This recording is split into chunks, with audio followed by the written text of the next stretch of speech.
বিসমিল্লাহির রহমানির রহিম। প্রিয় সাংবাদিক বন্ধুগণ, আসসালামু আলাইকুম। সম্প্রতি চীনা কমিউনিস্ট পার্টির আমন্ত্রণে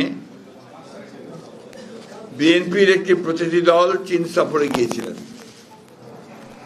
দলের সদস্য ছিলাম আমি নিজে, আমাদের সঙ্গে ছিলেন জাতীয় স্থায়ী কমিটির সদস্য মির্জা আব্বাস, আবু গয়েশ্বরচন্দ্র রায়, জাতীয় স্থায়ী কমিটির সদস্য সেলিমা রহমান, চেয়ারপারসনের উপদেষ্টা কাউন্সিলের সদস্য ইসমাইল জাবিউল্লাহ, অধ্যাপক সুকোমল বড়ুয়া, জহিরুদ্দিন স্বপন, মিডিয়া সেলের আহ্বায়ক যারা ডাক্তার মওদুদ হোসেন আলমগীর পাভেল এবং চেয়ারপারসনের একান্ত সচিব ABM আব্দুল সত্তার।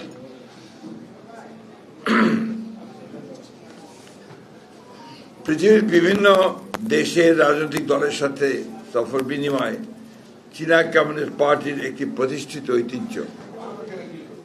এরই ধারাবাহিকতায় ইতিপূর্বে বাংলাদেশ জাতীয়তাবাদী দল বিএনপির এক প্রতিনিধি দল সম্প্রতি চীন সফর করেছে। 5 দিন ব্যাপী এই সফরে আমরা চীনা কমিউনিস্ট পার্টি এবং চীন সরকারের একাধিক গুরুত্বপূর্ণ ব্যক্তির সাথে মত বিনিময় করার সুযোগ পেয়েছি, যাদের মধ্যে ছিলেন গুরুত্বপূর্ণ চীনের কমিউনিস্ট পার্টির পলিটিক্যাল ব্যুরোর সদস্য এবং ন্যাশনাল পিপলস কংগ্রেসের স্থায়ী কমিটির ভাইস চেয়ারম্যান লি হংসং, সিপিসি কেন্দ্রীয় কমিটির আন্তর্জাতিক বিভাগের মন্ত্রী মিস্টার লিউ জিয়ানশাও, সিপিসি কেন্দ্রীয় কমিটির আন্তর্জাতিক বিভাগের ভাইস মিনিস্টার মিসেস সান হিয়ান। আপনারা জানেন যে বাংলাদেশ চীন কূটনৈতিক সম্পর্কের সুবর্ণ জয়ন্তী সম্প্রতি উদযাপিত হচ্ছে। এটা সেই ঐতিহাসিক সম্পর্ক যা শহীদ রাষ্ট্রপতি জিয়া রহমানের চীন সফরের মধ্য দিয়ে সূচিত হয়েছিল এবং যা পরবর্তীতে দেশনেত্রী বেগম খালেদা জিয়ার প্রধানমন্ত্রিত্বকালে সফরের মাধ্যমে আরো ঘনিষ্ঠতর হয়েছে। প্রতিটি বৈঠকে চীনা নেতৃবৃন্দ বাংলাদেশ চীন সম্পর্কে উন্নয়নে এই দুই ব্যক্তিত্বের অবদান সসম্মানে ব্যক্ত করেছেন। বিশেষ করে চীনের কমিউনিস্ট পার্টির পলিটিক্যাল ব্যুরোর সদস্য এবং ন্যাশনাল পিপলস কংগ্রেসের স্থায়ী কমিটির ভাইস চেয়ারম্যান লি হংসং এর সাথে গ্রেট হল অব পিপলে অনুষ্ঠিত দ্বিপাক্ষিক সভায়, যেখানে তার সাথে আরো উপস্থিত ছিলেন কমিটির গুরুত্বপূর্ণ নেতৃবৃন্দ। এ সময় আমাদের দ্ব্যর্থহীনভাবে এক চীন নীতির প্রতি আমাদের দলীয় অবস্থান আমরা অত্যন্ত দৃঢ়ভাবে উচ্চারণ করেছি। পাশাপাশি প্রেসিডেন্ট শি জিনপিং এর নেতৃত্বে চীনের বিস্ময়কর উন্নতি, আন্তর্জাতিক প্রবৃদ্ধি এবং তার বেল্ট অ্যান্ড রোড ইনিশিয়েটিভের ইতিবাচকতার কথা মর্যাদা ও সম্মানের সাথে আমাদের পক্ষ থেকে ব্যক্ত করা হয়েছে। এই বৈঠকে পলিসি ব্যুরোর সদস্য শ্রী লং হং সিং আমাদের ভারপ্রাপ্ত চেয়ারম্যান জনাব তারেক রহমানকে চীন সফরের আমন্ত্রণ জানিয়েছেন এবং দ্রুতই একটি নির্বাচিত সরকারের সাথে নতুনভাবে কার্যক্রম শুরুর ব্যাপারে চীনের পক্ষ থেকে আশাবাদ ব্যক্ত করেছেন। বৈঠকে বাংলাদেশের অবকাঠামো উন্নয়নে পরীক্ষিত বন্ধু রাষ্ট্র হিসাবে চীনের অবদান সমূহ আমাদের পক্ষ থেকে ধন্যবাদের সাথে উল্লেখ করা হয়েছে এবং ধারাবাহিকতায় আগামীতে ডিজিটাল প্রযুক্তি, সেমিকন্ডাক্টর, নবায়নযোগ্য জ্বালানি, মেডিকেল ও উচ্চ স্বাস্থ্য সেবা, উচ্চশিক্ষা, যোগাযোগ, আধুনিক কৃষি প্রযুক্তি, SME বিজনেস, ব্লু ইকোনমি, উন্নতর প্রযুক্তি হস্তান্তরের ক্ষেত্রে চীনের অধিকতর ভূমিকা রাখার আহ্বান জানানো হয়েছে। চীনের পক্ষ থেকে এ ব্যাপারে ইতিবাচক অবস্থান সুস্পষ্টভাবে উল্লেখিত হয়েছে। কূটনৈতিক সম্পর্ক স্থাপনের সুবর্ণ জয়ন্তী উপলক্ষ করে আমরা এর অধিকতর প্রায়োগিক দৃষ্টান্ত দেখার অপেক্ষা রয়েছি, যাতে আমাদের মাঝে সাংস্কৃতিক সব ও দুঃখিত যাতে আমাদের মাঝে সাংস্কৃতিক সফর বিনিময় প্রযুক্তি হস্তান্তরের মাধ্যমে সেটা আরও দৃঢ়তর হতে পারে। আমরা মায়ানমারের রাখাইন রাজ্যের রোহিঙ্গা নাগরিকদের নিরাপত্তে স্বেচ্ছা সম্মানজনক প্রত্যাবর্তনের ব্যাপারে চীনের অধিকতর এবং কার্যকর ভূমিকা রাখার আহ্বান জানিয়েছি। আমাদের পক্ষ থেকে পারস্পরিক মর্যাদা সমুন্নত রেখে উন্নয়ন ও সমৃদ্ধির ভাবনায় এমন সহযোগিতা আহ্বান জানিয়েছি যেখানে জনগণ ও জনকল্যাণের অগ্রাধিকার যেন থাকে সর্বোচ্চ স্থানে। আঞ্চলিক ও ভূ রাজনৈতিক পরিবর্তিত পরিস্থিতি বিবেচনায় নির্যাতিতদের পক্ষে তাদের অবস্থানকে আমরা সম্মানের সাথে অভিনন্দিত করেছি এবং এর ব্যাপকতা দৃশ্যমানতার আহ্বান জানিয়েছি। চীনের সাথে আমাদের সৌহার্দ্যপূর্ণ সম্পর্কের পাশাপাশি গুরুত্বপূর্ণ প্রতিবেশী এবং বৃহৎ উন্নয়ন সহযোগীদের সাথে আমাদের সুসম্পর্ক ক্রমবর্ধমানভাবে উন্নয়নের ধারাবাহিকতা অব্যাহত রাখার ব্যাপারে চীন এবং আমাদের অভিন্ন অবস্থান বৈঠকগুলিতে সুস্পষ্টভাবে ব্যক্ত হয়েছে। চীনের পররাষ্ট্র মন্ত্রণালয়ের ভাইস মিনিস্টার সুং ওয়েডং এর সাথে সফরের দ্বিতীয় দিনে আমরা পারস্পরিক স্বার্থ সংশ্লিষ্ট বিষয়ে কথা বলেছি এবং বাংলাদেশের অবকাঠামো, পরিবেশ ও প্রযুক্তি উন্নয়নে তাদের সহযোগিতার বৃদ্ধির আহ্বান জানিয়েছি। বাংলাদেশের শ্রমশক্তির সক্ষমতা, উন্নত বিনিয়োগ পরিবেশ ও বিনিয়োগের নিরাপত্তার বিষয়টিও আমরা ইতিবাচক হিসাবে উপস্থাপন করেছি। বিগত 17 বছরের অনাকাঙ্ক্ষিত রাজনৈতিক বাস্তবতায় ক্ষতিগ্রস্ত অর্থনীতিকে সহনীয় করতে আমরা ঋণ পরিশোধ সময়সীমা বৃদ্ধি, বিভিন্ন ফি পুনর্বিবেচনা এবং অনুদানের সম্ভাব্যতার বিষয়েও তাদের সহায়তা চেয়েছি, যেটা তারা সহানুভূতির সাথে বিবেচনার আশ্বাস দিয়েছেন। বাংলাদেশ চীন ফ্রেন্ডশিপ হাসপাতাল নির্মাণ, দেশের উত্তরাঞ্চলে উৎপাদিত কৃষিপণ্য সংরক্ষণ, রপ্তানির সুযোগ বৃদ্ধির বাস্তব পদক্ষেপ, কুনমিংয়ে 4টি বিশেষায়িত হাসপাতালে বাংলাদেশি রোগীদের চিকিৎসা সহজতর করা, চীন বাংলাদেশের মাঝে স্থলপথে আন্তর্জাতিক যোগাযোগ স্থাপনের উদ্যোগ, এগুলো আমাদের আলোচ্য সূচি ছিল, যা ইতিবাচকভাবে সম্পন্ন হয়েছে।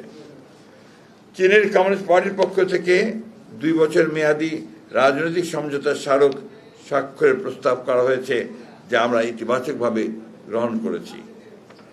বেইজিং থেকে আমরা সঞ্জীব প্রদেশের রাজধানী জিয়াং সফরে যাই।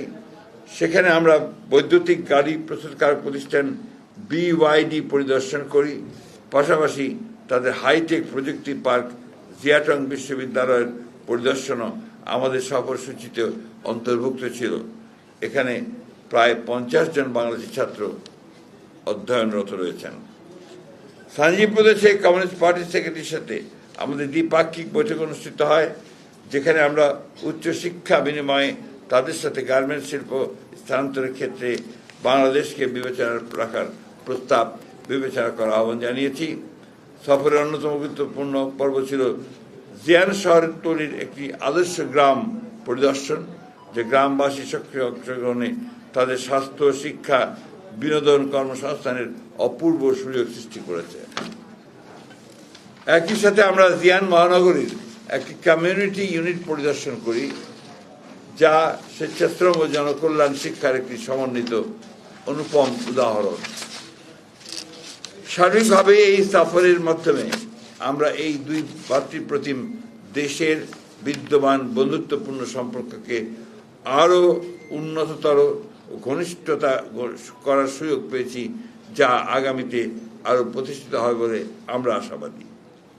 এই সফর আয়োজনের উদ্যোক্তা হিসেবে চীনা কমিউনিস্ট পার্টি, ঢাকাস্থ চীনা দূতাবাস এবং আমন্ত্রণকারী চীন কমিউনিস্ট পার্টির আন্তর্জাতিক বিভাগকে ধন্যবাদ এবং কৃতজ্ঞতা জ্ঞাপন করছি।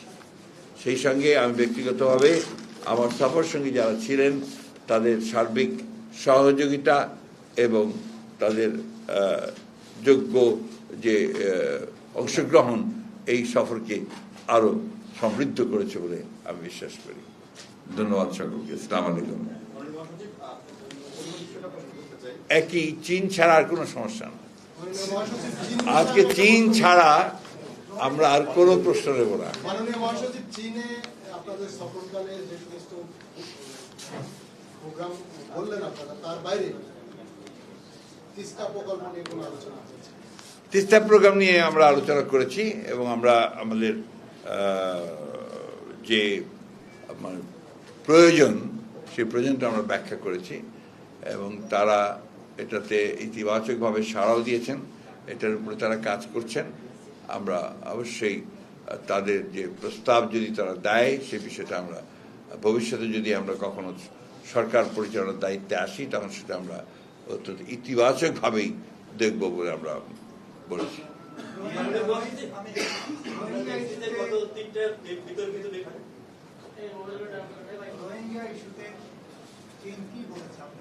ওরা যেটা বলেছে যে তারা অত্যন্ত আগ্রহের সঙ্গে এবং ঐকান্তিকতার সঙ্গে তারা এই বিষয়টির উপরে কাজ করছেন। মিয়ানমার গভর্নমেন্টকে তারা রাজি করার চেষ্টা করছেন যে খুব দ্রুত এই এক্সপেক্টেশনটা খাওয়ার জন্য রিপার্টিশনটা। নো আদার কোশ্চেন দেন চায়না, প্লিজ সহযোগিতা করবেন।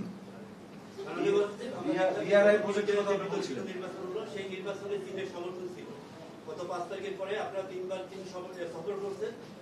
আপনাদের কাছে প্রশ্নটা হচ্ছে যে বাংলাদেশকে গণতান্ত্রিক প্রক্রিয়ায় ফেরাতে চীনের মনোভাবটা কি দেখছেন? অত্যন্ত পজিটিভ দেখেছি। নির্বাচিত সরকার কাজ করছে বলেছে পজিটিভ।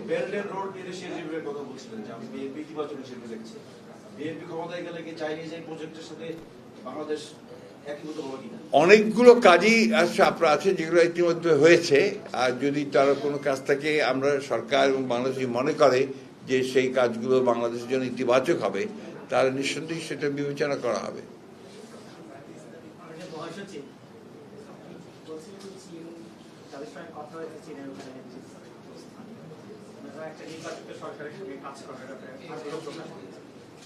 বাংলাদেশে যে ফেব্রুয়ারি নির্বাচনের কথা নানা ইস্যু সামনে এনে সেই নির্বাচনটা কিন্তু একটা অনিশ্চয়তার মধ্যে ঠেলে দেওয়া হচ্ছে বলে আপনাদের নেতৃবৃন্দ নানাভাবে মানে আশঙ্কা ব্যক্ত করছেন। আপনি কি সেই এই প্রশ্নের উত্তর কালকে পাবেন।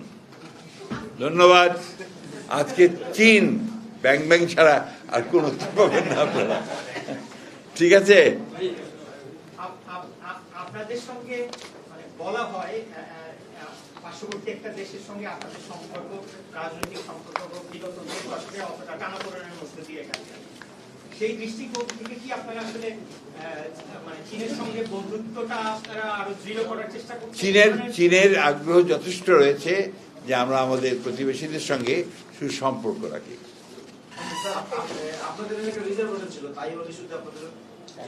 ওটা এক চীন নীতি আগেই বলে দিয়েছি। আমাদের এই ব্যাপারে একটা কথা বলি আপনাকে, আমরা কিন্তু এক চীন নীতি থেকে কখনো সরিনি। তাইওয়ানের একটা ট্রেড সেন্টার এখানে কয়েকদিনের জন্য খোলা হয়েছিল, কয়েকদিনের জন্য, কিন্তু তারপরে সেটাকে সরিয়ে দেওয়া হয়েছে। আর এইখান থেকে আমরা কখনো সরিনি। এটা আবার আমরা রিটায়ার করেছি, আবার বারবার করে বলেছি, আমরা আপনাদের উল্লেখ করেছি।